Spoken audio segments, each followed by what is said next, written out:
All right. Welcome everyone to our Human Formation Coalition webinar. We'll go ahead and get started. I'll turn it over to Joshua Miller. Okay, thank you, Karen. And Sean, would you begin us with a word of prayer, please? Yes, let's begin as we always do, in the name of the Father, and of the Son, and of the Holy Spirit. We Amen. pray today in thanksgiving for Joshua in particular, and his family, and his life, and his wisdom and generosity in sharing his wisdom with us. And we pray for everyone on this webinar and those with whom we are connected far and wide, loved ones, family members, church members, that we might open our ears, that our hearts might be touched to Christ's living Spirit, and that we might be guided to deeper and fuller and richer and more generous giving, living, and loving. We make this prayer in your most holy name. Amen. Amen. Amen. Thank you, Sean. You're welcome. Okay. Well, I always like to have dialogue, and so I'm going to move through some slides where I present, but I'm just very interested in your feedback, your questions, your comments, your insights, so that we can share discussion around building a culture of personal vocation. So I'm going to be sharing from a book that I had the privilege to write with a wonderful man named Luke Burgis. And so a lot of what I'm going to be sharing is from that. And towards the end, I'll show you a little picture of the book. But a lot of what I'm going to talk about as well is related to the book, but you know, we're always in constant learning mode. And so always weaving kind of new things into some of the core ideas. So I'm going to present also some other books that I'm suggesting and some websites as well to look at as we go along. But the whole topic here is how to build a culture so that those that we are caring for, those we have formational responsibility for in their personal vocation can flourish in that calling. And of course, this is for ourselves as well, as we always draw close to what the Lord is calling us to do. At least hopefully we do that. So just a little bit of a bio. Always fascinated with the human person, have been for years, and what it means to know the uniqueness of another person and to help that person understand his or her uniqueness and flourish according to it. There's an assessment called MCORE, which is a narrative-based assessment that I helped to develop with several men about 5 years ago. And it is a means by which we help people understand through stories they share of being deeply engaged in activity that they enjoy doing and believe they do well, through those kinds of stories to draw out a pattern of intrinsic and innate motivational design, which we believe is very much God's creative intention for the person. So I helped to develop that and know Karen and Sean and Pat Molyneux and others through MCORE. About 1.5 years ago, helped to found an organization called Inscape, which is all about helping people to get grounded in what their unique calling is. And particularly, we're interested in helping mentors, we use that term large, in a large sense, helping mentors to cultivate the callings of those under their care. And as I mentioned, a book I had a privilege to write, the author of that. That was out on May 1st of this year. And I'm married to my dear wife, Brooke, father to 6 children. And before you got on, I was talking to Sharon and Karen about just the wonderful experience of picking blueberries with them on our property. So just a bit about myself. We're going to go about 30 minutes, and then there'll be time for question and answer as well. Maybe a little bit less than 30 minutes. Okay, if you're not hearing me or if it's not clear, please send a chat question, and I'll either pick it up, or Karen, if you could please direct me to any changes I need to make. No problem. Okay. All right, so we did the opening prayer, thanks to Sean. Session agenda. One of the key things that we talk about in this book is the cultural issues and the relationship between culture and personal vocation. So I want to talk a bit about that relationship, why it's so important for those of us interested in facilitating the growth in understanding of calling in our mentees. We're going to look at three contrasts. One is the culture of calculation that we find ourselves in, and the antidote to that being a culture of wonder. The disincarnate cultural context we find ourselves in, and the antidote of building a culture of incarnation. And then finally, we want to talk about the culture of conformity that we find ourselves in, and how a culture of creativity can be an antidote to that. As we're going along these different points of contrast, there will be some practical steps I'd like to share with how we can cultivate a healthy culture. But at the end, I would like to add some additional practical steps. So that's our agenda.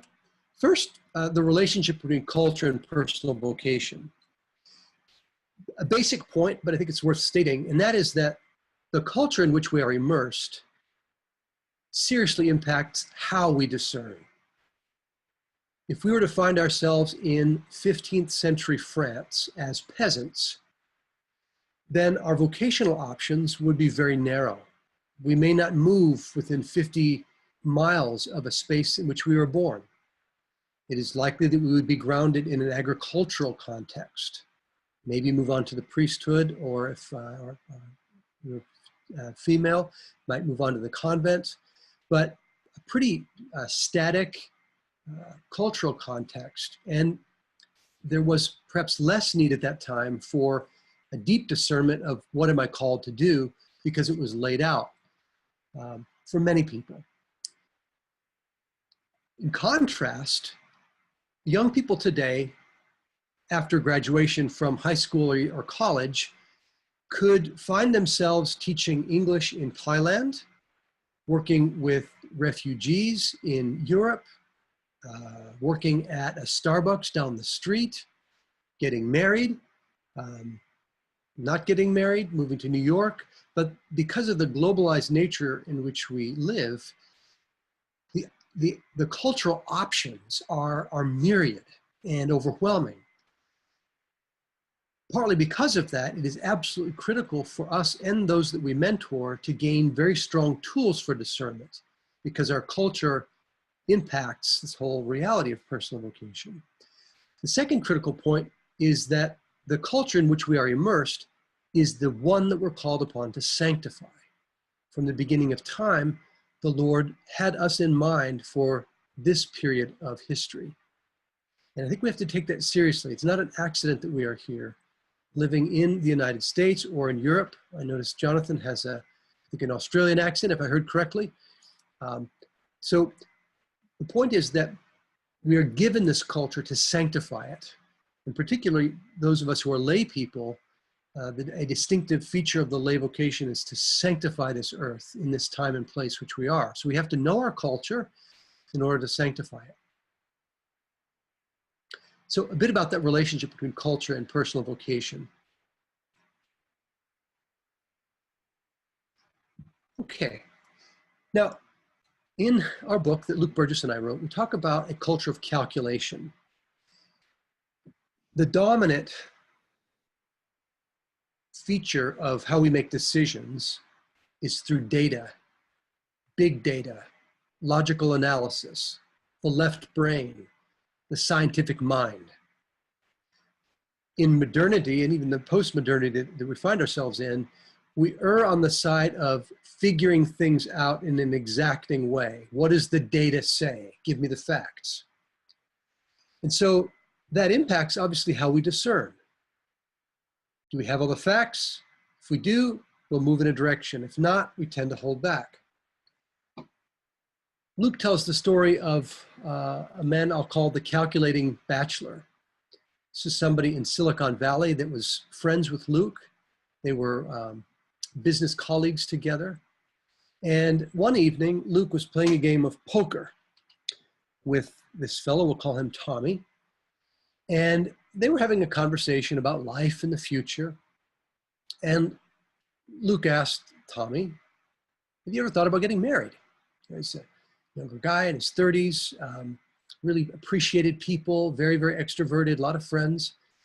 And Tommy stopped and said, Luke, if you can prove to me without a shadow of a doubt that getting married would help me be happier, then I would do it. I would seek a spouse and get married. And it struck Luke at the time that this person's focus upon the future, upon making a significant decision around vocation, was so bound by calculation. Today, this bachelor remains unmarried.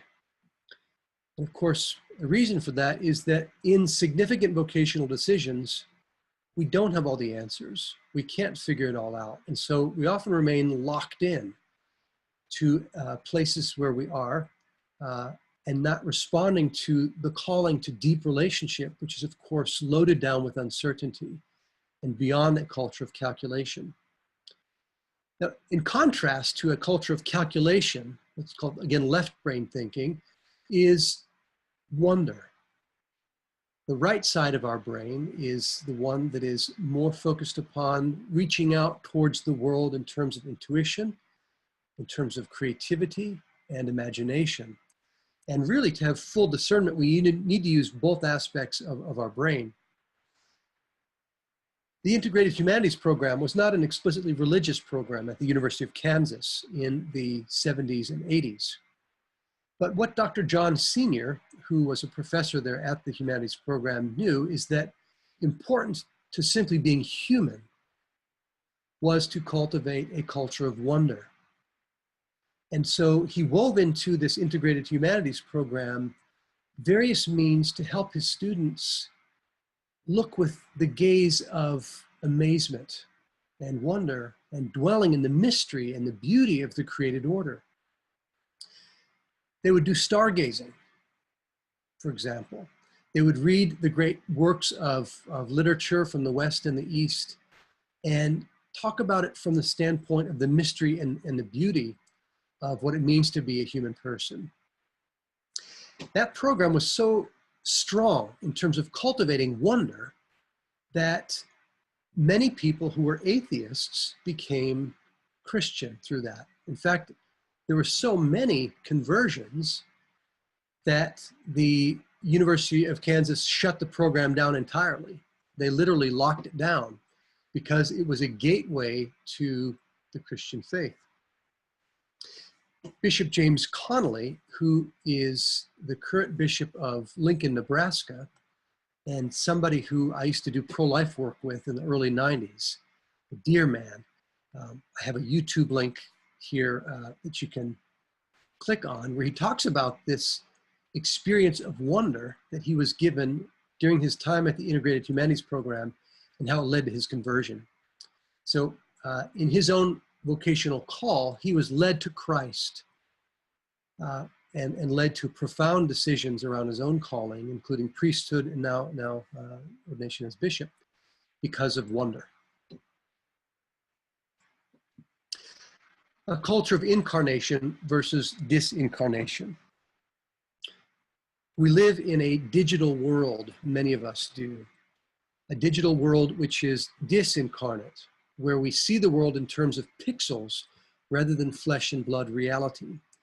And there are many areas where we can discuss the impact of a disincarnate way of living on ourselves, but I want to talk about our young people in particular and how this impacts them.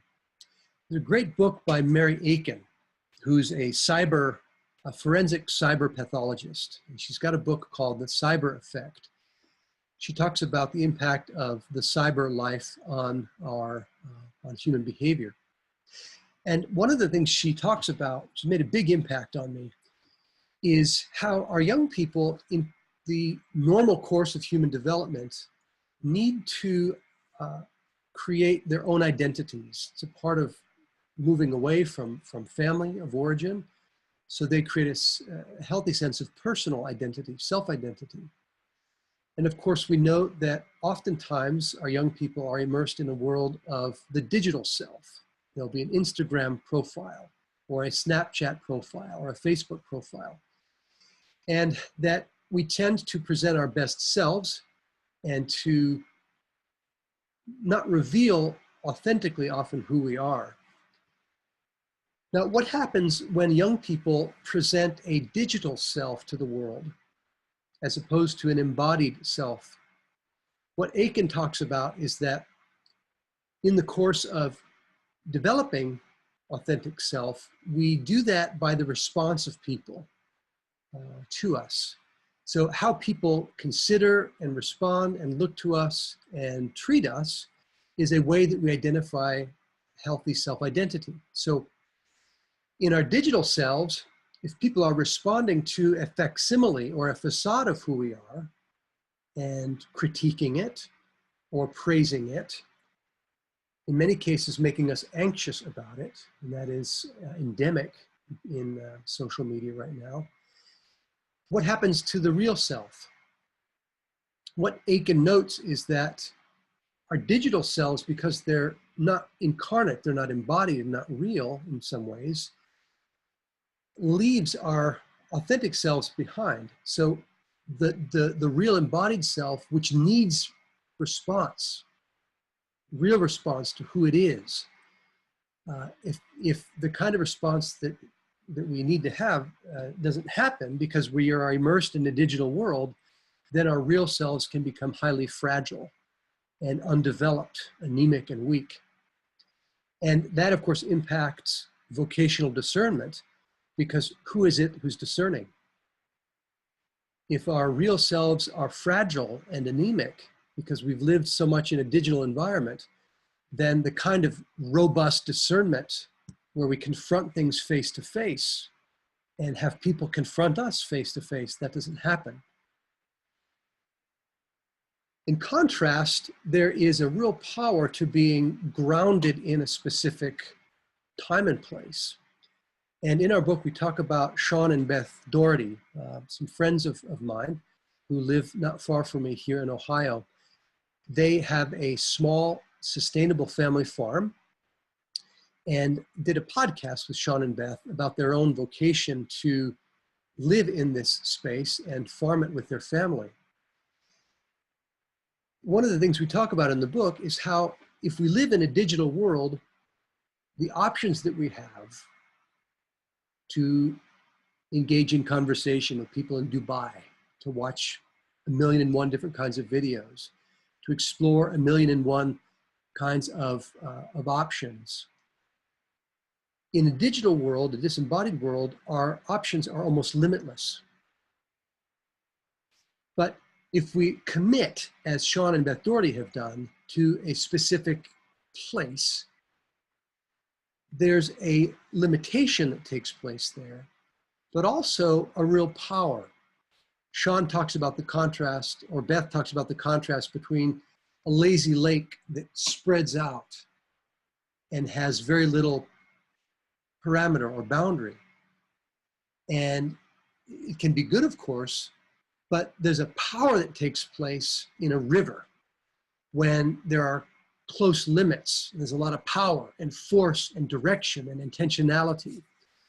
And so we can think about vocation that way a bit. When we choose to commit ourselves to a community, to a set of real friends and real relationships where we have close encounters with people. If we, as Sean and Beth have done, focus upon the land itself and farming it, then every day is a confrontation, a wonderful confrontation with real things. The rhythm of nature. What happens when it rains a whole lot or it's dry a whole lot.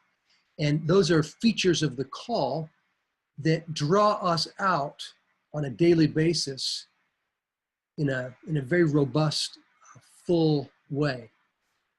And when we raise children in that kind of a context, they have the experience of needing to deal with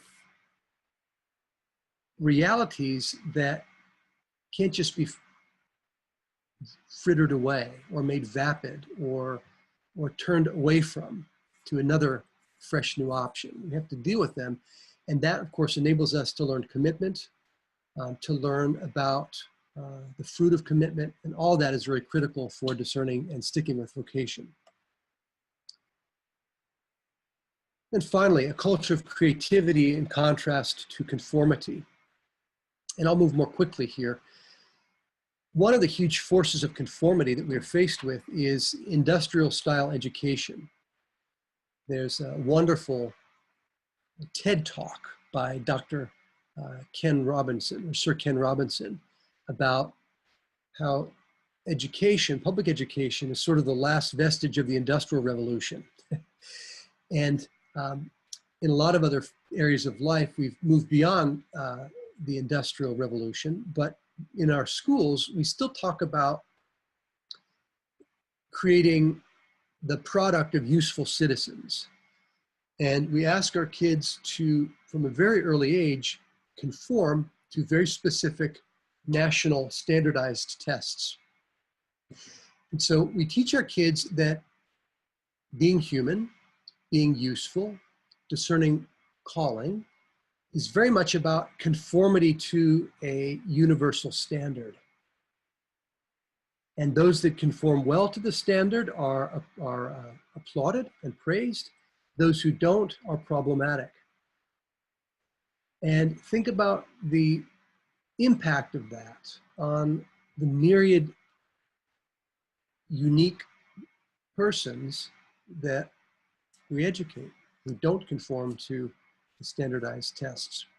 There's a story that Ken Robinson tells about Gillian Lynne. Gillian Lynne was a very fidgety and distracted person and did terrible in school. Her mother was worried about her because she couldn't seem to focus. She didn't do well. Her teachers were always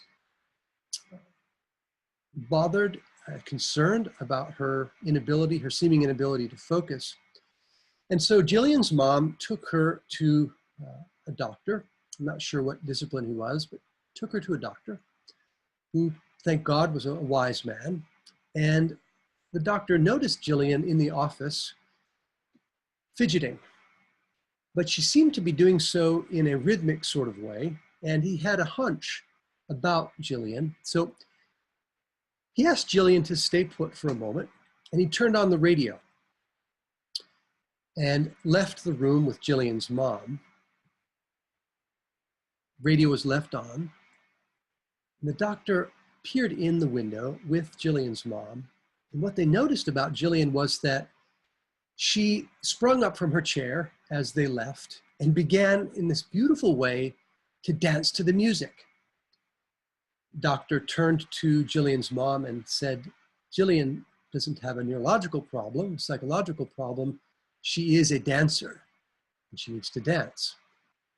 Gillian Lynne became one of the most famous choreographers of recent history because she was noticed in her uniqueness and cultivated in her uniqueness.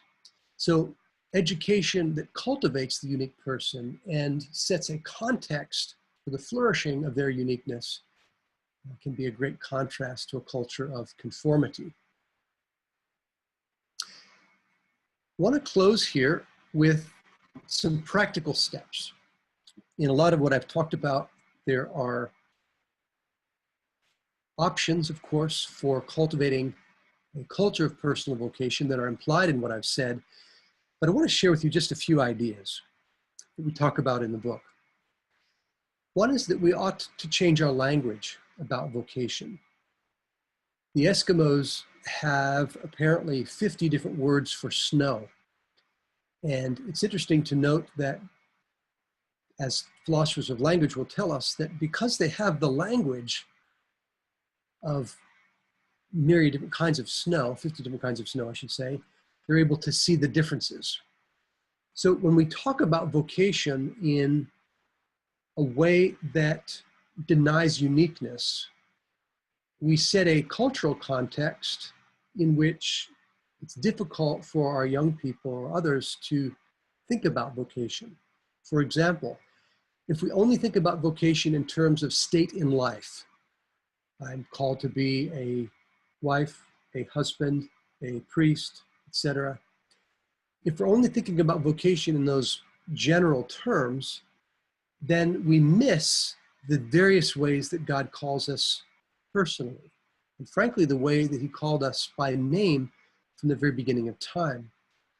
So very important in these conversations about vocation is to speak specifically about personal vocation and the reality of a singular call given to each unique person.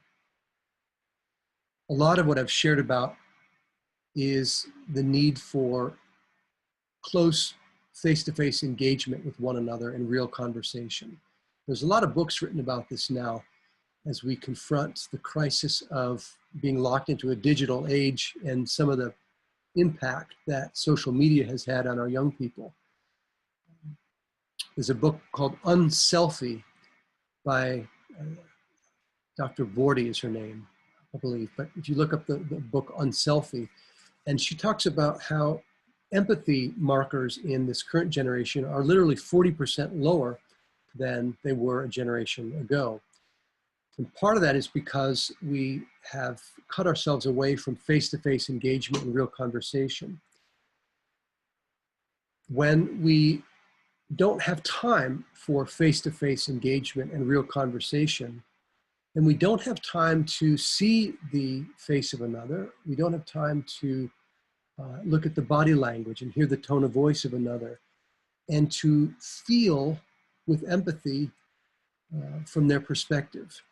And if we fail to do that, if we fail to develop empathy, then we fail to develop the capacity to really see the perspective of another and recognize how they are feeling. And that also has an impact on us. We neglect our own interior life and our own ability to hear what God might be speaking to us in the silence of our own hearts. So we've got to get real with one another. We have to take time for incarnate, enfleshed interaction with one another. Luke Burgis, my co-author, is the entrepreneur in residence at Catholic University of America. And this fall, his director, Andras Vidmer, is going to has hired a Russian painter to come in to the center. And what the Russian painter is going to do is teach the staff how to do portraits and really, really gaze into, look upon the face of another and paint that person. And it strikes me that this is a really beautiful way to see into the uniqueness of another person and to be forced to do that. And when that can happen, we can see the other person. And when we love the other person in that kind of an encounter, we affirm them as unique person. All of that is really critical for building a kind of culture in which the unique person is loved and affirmed, and in which good kind of cultivation of personal vocation can take place. We know this, I think all of us, but we sometimes fail to simply get immersed in the natural world and its rhythms. And having to be subject, in a good sense of that word, to the rhythms of nature it's just so important for developing silence in the face of beauty and mystery and wonder. And in all of that, we can oftentimes confront the Lord, who is the designer of the natural world. When we're constantly surrounded by industrial artifacts that always conform to certain manufacturing specifications, we are immersed in again, a man-made world. When we focus upon the world that God made directly, the mountains, the rivers, the oceans, the stars, we're much more able to see God's design, and therefore to confront God, and therefore to confront what he might be saying to us. Another thing is to read good literary fiction. And there's several studies that have been made to show how this is the case. When we read good literary fiction, we have to enter into the world of the character. And to enter into the world of the character is to see another's perspective and to confront otherness. And when we can confront otherness, we can compare that with our own selves. We can be frightened if we encounter another who seems to have a character or a way of life that is vicious. And maybe it stirs up some of our own sinfulness and our own need for conversion. When we confront those who have cultivated deep beauty and virtue, then that could call us out as well. Wendell Berry is a great author for this cultivation of deep character life. And I recommend his work highly. In particular, there's a book called Jayber Crow, which also deals with some of these other issues about living in an incarnate world rather than a disincarnate one. And then finally, holding babies.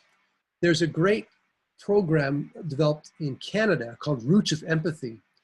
And the founder, Mary Glendon of Roots of Empathy, has discovered that when young people hold babies and are asked to describe what they see upon the face of the little child, that they cultivate in very deep ways an ability to empathize with the other. Children draw us out, and when we can, and children also mirror us as well. So when we smile, the child smiles. When we frown, the child frowns.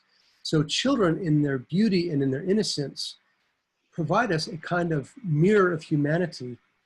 And when we hold children and are face to face with their neediness, again, their innocence, their dependence, that creates an encounter which leads to empathy as well.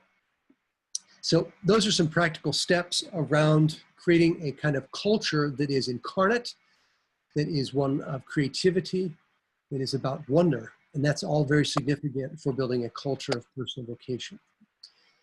So I don't know how long I've gone here. I think around 30 minutes, 35 minutes. So I'd like to just stop and shut myself up and hear from you all. And this is Karen. I have unmuted everyone. Thank you very much, Josh, for that. I'm from the UK, Jonathan here. Sorry. but I get it all the time. But I am, thank you very much for that, especially I've been in America now for 6 years, and the observation of cultural immersion, even though UK and America are so close, it's almost worlds apart in the kind of cultural differences that I've observed. And so the immersion, the very entrepreneurial mindset of America. And there was a book that there was a quote from Technology and Liberty, and it states that because of America's immense kind of independence it was built upon, social media is just facilitating the current kind of culture was built on the fierce independence. And so it's this idea that it's almost feeding what the very nature of kind of the culture of America is built upon. So that I don't know, that's something maybe speak to, because it's not just, there's a culture that you have to war against as well. It's like, it's not just the individual, they're actually naturally wired, it almost seems that way, that innate DNA to be fiercely alone, as we spend our money to empower that aloneness. But I love what you were saying about the weakness that it creates within each of us, that we spend just kind of getting the likes, as it were, on Facebook or Instagram, getting the approval rather than the shaping of community and face-to-face reaction. I mean, that's something in our church that we're discussing about. What is community? To walk together when we don't agree on certain things. How do we do that well? So a fantastic talk, and some really good food for thought in regards to that.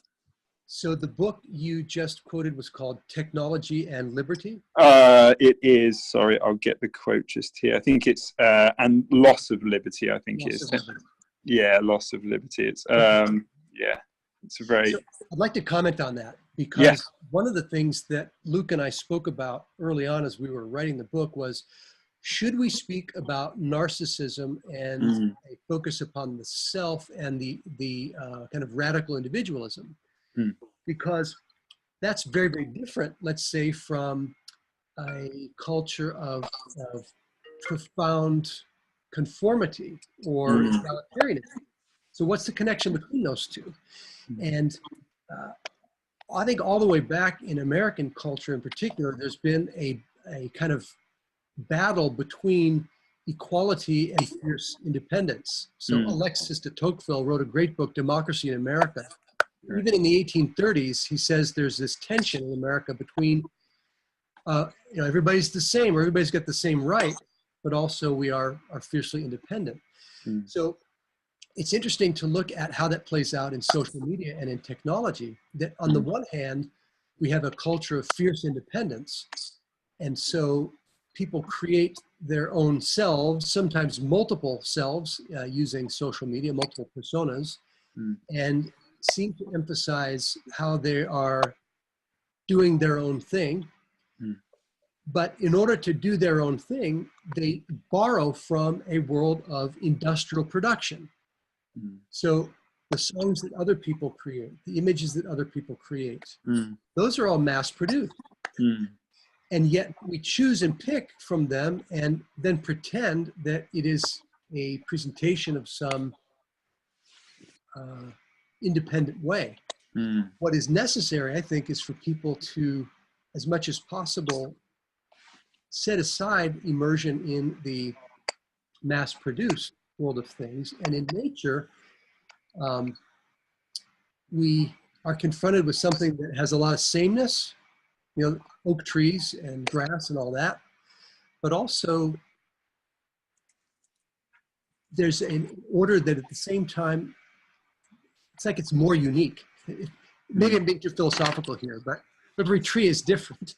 The more we get immersed in things that have a right balance between sameness and originality, the more we as human beings, I think, can be cultivated in terms of our sameness or humanity, but also our authentic uniqueness.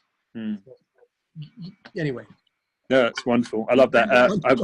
I've got children of 4-year-old, a 2-year-old, and a newborn, and just watching how the shaping of the narrative even impacted more with social media and the different media devices. And I love that comment. I appreciate the about getting it out of the mass production environment and seeing the uniqueness, individualities, and celebrating and trying to draw those out. I think that's very key. Thank you for that. Yeah, thanks, Jonathan. Joshua, this is Sean. Can you hear me? Yes.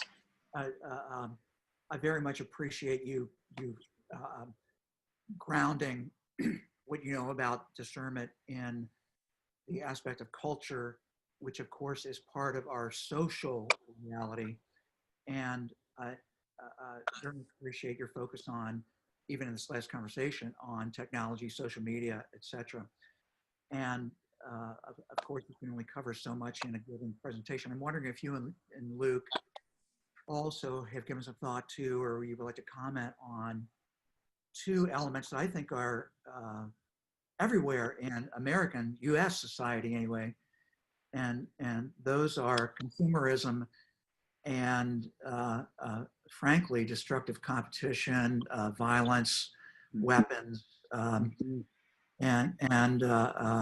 for instance, in terms of social media, every one of those screens that mediates reality, frankly, is trying to sell something. Yeah. And we are, I think, permeated by a powerful culture of consumerism that essentially, to reinforce what you said a little bit earlier, commodifies human beings, dehumanizes us. And then secondly, in the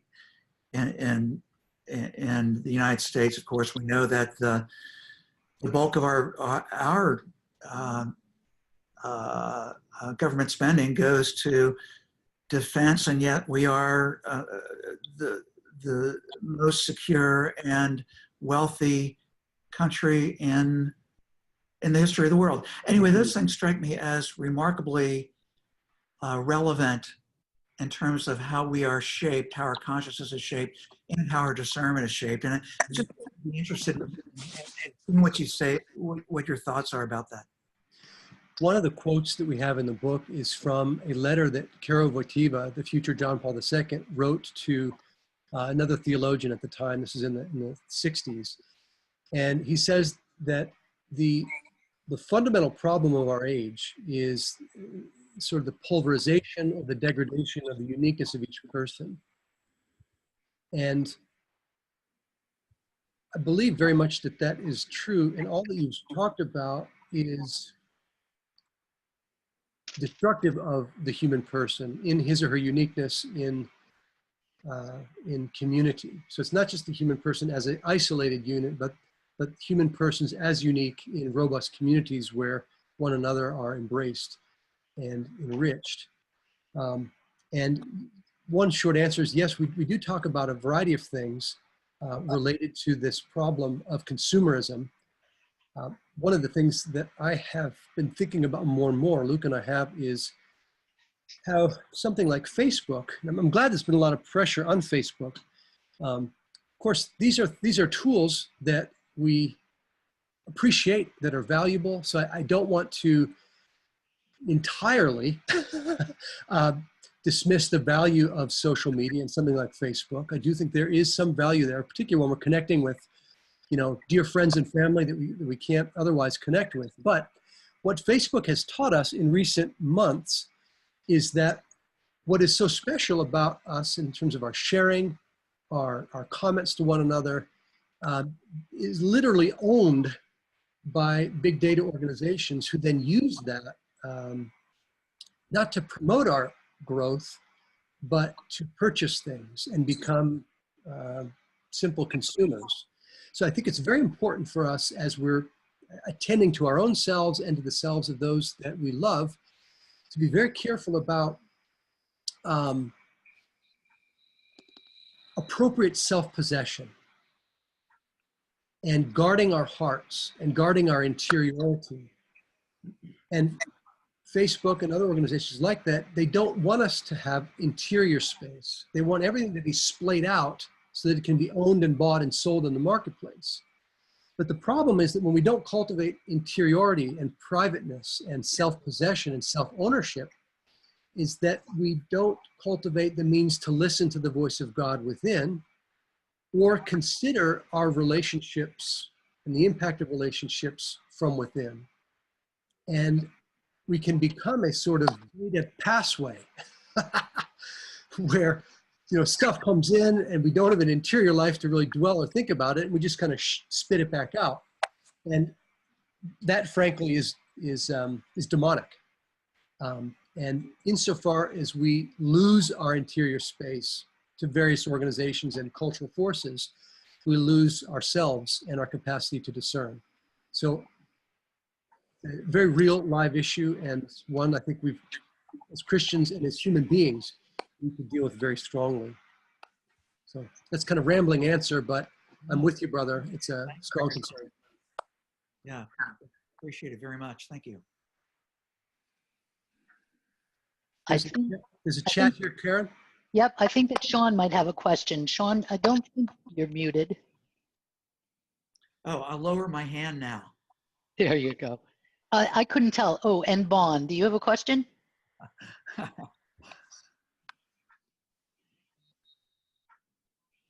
Hello, can you hear me?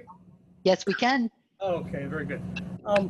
Yeah, I appreciate it. Thanks so much, Joshua. A lot of kind of analogous themes through the different aspects in terms of the individual person versus the larger community and the discernment of self. And I'm thinking in terms of kind of following on Sean's comments, this idea of and I think it's sort of endemic to the whole social media environment that we live in. We're kind of caught in the middle of this trying to balance consumption of information and dealing with concerns that are more, shall we say, micro or imminent to oneself, as opposed to the things that are going on kind of out there in the macro level, in the larger sphere of things, all the way up to the worldwide level. I mean, you're bombarded with every little event that's going on at every point in the globe. And I wonder if you could comment on how maybe striking an appropriate balance between this micro and macro not only in terms of how we deal with this information, but in how we interact with it. Maybe has an influence on the way we develop as individuals and view ourselves, and even impacts the way we discern our direction. So can I just reflect what I heard you say? And please correct me if I'm missing what you said. So oftentimes in our social media context, we share micro realities, as important as having a child, but oftentimes as mundane as what I had for breakfast, or some other dimension of life that is on the large scope of things maybe less significant or imbued with meaning and value than significant cultural issues that require our loving attention. Am I hearing you correctly or not? Yeah, that's part of it, and it wasn't so much focused on the what we choose to post, whether it's personal or global, but maybe more on the consumption side. We, in terms of how we consume media, sometimes we're more concerned about global events than we are on the things that are right in front of us. Oh, right. That's really a good thing. I understand. Yeah, absolutely. So one of the key principles I love about in Catholic social teaching is this principle of subsidiarity. And it's basically that we're called to take care of the things that are closest to us, and that demands our attention first. And I think it's just it's a reality of God calling us to be incarnate beings. And when our consciousness is splayed out all over the globe, our priorities can be messed up, and therefore the way that we understand our calling can be messed up. So if we have a friend or a neighbor who is in need, a child who is in need, who demands our attention, and whose life is there for us to cultivate, that in normal cases, I think, in most cases, those that are given to us in close relationship are those to which we ought to first attend. And sometimes we do forget that, I believe. Particularly, it's not so much the case in terms of families, but really in terms of communities, I think. That we literally sometimes don't even know our own neighbors. And the lady next door, for example, who's over here to my right, 150 yards away, I may not, thank God I do know her, but the point is that in a lot of situations, we don't know our closest neighbors, and those are the ones that God has given to us to be next to. And if we don't consider the proximity of those around us in need, then I don't think we're discerning correctly. So maybe that's a rambling answer a little bit, but I agree with you. There's something very critical in terms of discernment about dealing with what is right in front of our faces. That's part of what I tried to get at with Sean and Beth Doherty, who feel very much called to a small sustainable farm, and it's 8 acres. And the people that are there, the people that are around them, and that particular world that they're called to sanctify. And we can't sanctify the earth if we're not living on it. Yeah, thank you. In fact, the term subsidiarity did come to mind. It seems to apply and cut across so many spheres of our influence. And the idea that we certainly need to be concerned about our immediate surroundings. At the same time, we need to have a consciousness of things that are out there as well. Sure. It's an issue of balance and discernment, trying to figure that out. Yeah. Yeah, and I think the principle of subsidiarity helps us to do that, because we, as Americans, we are called to serve the world, but we often neglect our own at the same time. So there's a lot to be said about that. I may be ringing people's bells, but no, definitely giving us things to think about. Thanks, Joshua. Yeah, thanks, Vaughn. Well, it's a delight to talk to you all. We could go for hours on this very critical subject. And let me just do a couple more things here. Sometimes I forget. That's a picture of this book that Luke and I wrote. It's called Unrepeatable, Cultivating the Unique Calling of Every Person. And then we also produced a workbook, which is kind of practical steps in an 8-week program for discerning personal vocation. And we wrote that for facilitators to use with youth and young adults in particular. Any closing comments or questions? Or Karen, do you have anything to add or say?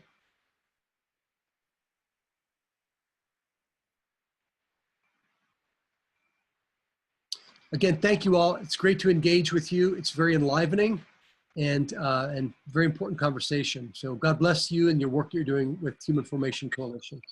Thank you for your work, Josh. It's just so vitally important right now. Thank you. Yeah, thanks for your Sean. Right.